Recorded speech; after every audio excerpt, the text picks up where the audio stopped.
As more developments unfold regarding Kate Middleton and her disappearance, the behaviour of the royal family turns stranger as the days pass. Hi there, and thank you for joining me at Just Gone Viral for another video. This time an update surrounding Kate Middleton's disappearance and the royal family once again. Kate Middleton, the Princess of Wales, has not been seen in public since January 2024.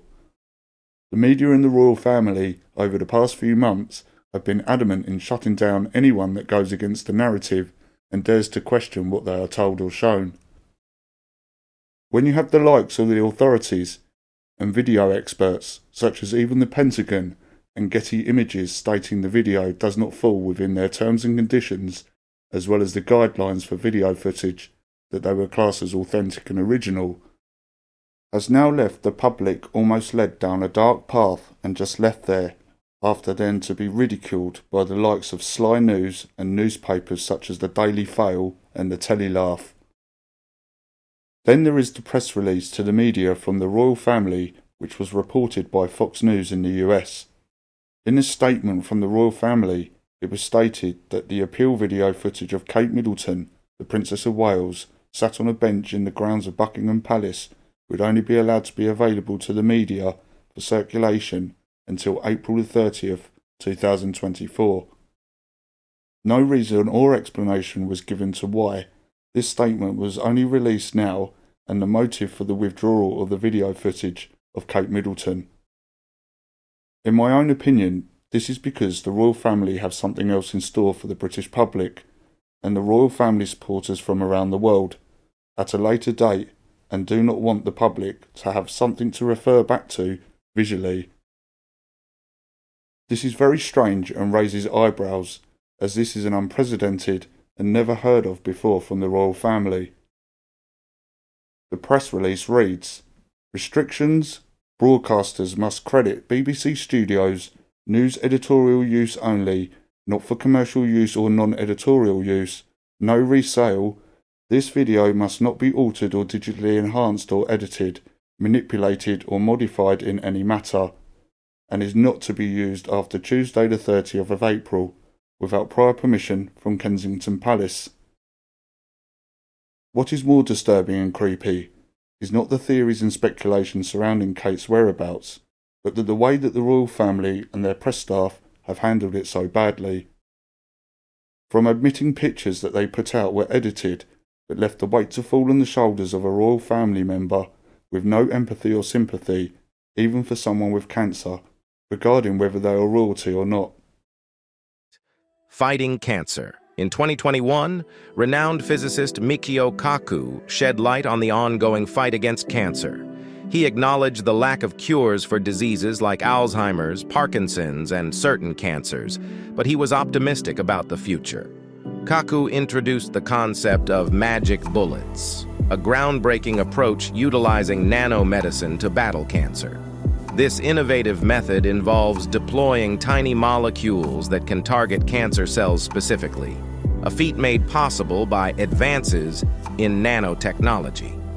Here's where Kaku's vision becomes even more intriguing. He suggested that our toilets could become a key tool in early cancer detection.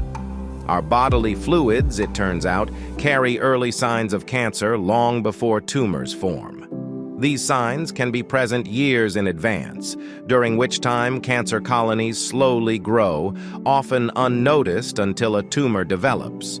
Kaku envisioned a future where we could use DNA chips capable of identifying these early cancer markers. And surprisingly, this detection could happen in an everyday location: our toilets. Imagine a future where your toilet could alert you to the presence of cancer, potentially a decade before it becomes a serious threat. This early detection could mean the term tumor might become obsolete in the English language, as we'd have ample time to address the cancer before it becomes life-threatening. Future generations might even look back in amazement at how cancer used to be a significant fear, whereas for them, it might be as manageable as a common cold. It is sad to say, but a lot of people are totally unaware of the advances in technology, or are poorly educated through no fault of their own when it comes to understanding cancer and diagnosis. We live in an age where you can communicate with and see someone at your front door while being halfway across the world, yet in over 30 years there has been a lack of developments or cures for cancers despite billions in donations from the public. A billionaire once said, "All billionaires have private health care and ready to hand at any time. Samples are taken of the cancer through keyhole surgery and taken to a laboratory for tests and chemo treatment. This is done rather than giving different types of medicine or chemo to the human body, putting the patient at greater risk of reaction from the treatment. This way, it is a guaranteed result of no further cancer." He added, cancer has never been something for them to worry about, but it was for those worse off, and those who are poor, who can't afford the same luxury of medical care. This alone should set alarm bells ringing, but for many royal family members, supporters and fans, this will simply be brushed off or overlooked. People were intrigued by the link between this old prophecy and the Queen's passing. Here's where it gets interesting. Nostradamus had made a prediction that eerily resonated with the events surrounding the Queen's death. He foretold that after Queen Elizabeth, a new king would ascend the throne, but would face rejection by the public. Following this, someone who never anticipated becoming king would assume the role. Remarkably, Nostradamus penned these predictions centuries before Queen Elizabeth II's era. Yet his foresight seemed to align closely with recent events. King Charles III, at 96 years old, succeeded Queen Elizabeth, as hinted by Nostradamus. I have my own thoughts and opinions of what is going on and what might be next from the royal family. With the lack of Prince William and Princess of Wales Kate Middleton's presence as the faces of the future monarchy, as crazy as it might sound, I have always thought that Harry will be brought forward and involved at some point, even just as a temporary measure or stand-in. It was while researching Prince Harry for this video, I stumbled across a prediction from the infamous prophet Nostradamus, who has been correct in the past with previous predictions. Many will call me a tin hat theorist, and I'm fine with that. But if predictions are fulfilled as predicted by Nostradamus, then the tin hat will be on them. But the tale takes another twist. Nostradamus predicted that Prince Harry, who had stepped back from his royal duties and was not in the line of succession, would become king in the future. This prediction is particularly intriguing given Prince Harry's current absence from the United Kingdom and his departure from royal life, while Prince William is the current heir apparent. Nostradamus's prophecies suggest a different future, where Prince Harry unexpectedly becomes king. The historical accuracy of Nostradamus's predictions has long fascinated people, as many of his prophecies have a mysterious way of aligning with major events, even centuries later. As we watch the unfolding of events, there's a sense of anticipation to see whether Nostradamus's prediction about Prince Harry will materialize. That is why I created this channel and space, as a safe place for those to express their opinion and what is on their mind. It is only as a collective and family that we can exchange thoughts and theories without ridicule from others that might not agree. With the online safety bill and the same diversion and division of the country and its people as in the Nicola Bulley case, I can draw no other conclusion that there is a bigger picture behind the scenes evolving that we are not being told.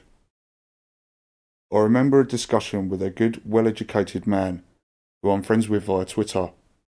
He was steps ahead of what is planned, and I told him of the plans from back in late 2022 from a source with wider connections which he was reluctant to share.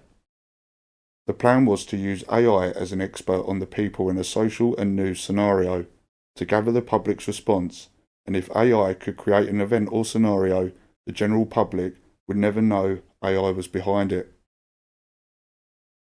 From the public's response and the division of the country, opinions regarding Kate Middleton's health and whereabouts, and people jumping to Kate's defence and confirmation of the photos and video footage of her appeal, while others question everything they are told and think beyond what the royal family are releasing via the press. Those that class themselves as free thinkers have been attacked and labelled as trolls by the media. While some have been repulsive and disrespectful in their behaviour, this appears to be a minority of the majority. The way the public had been divided reminded me of the Nicola Bulley case, where it was a similar scenario where the media drip-fed information to the public, leaving them with more questions than answers, and were attacked by the media for doing so. Leave your comments below on what you think is exactly going on with the royal family and what is coming next from them. I hope you enjoyed the video and gave you an insight from a different perspective. Smash the like button if you did, and smash subscribe and turn on the notifications bell to stay up to date, and I will see you in the next video. Bye for now.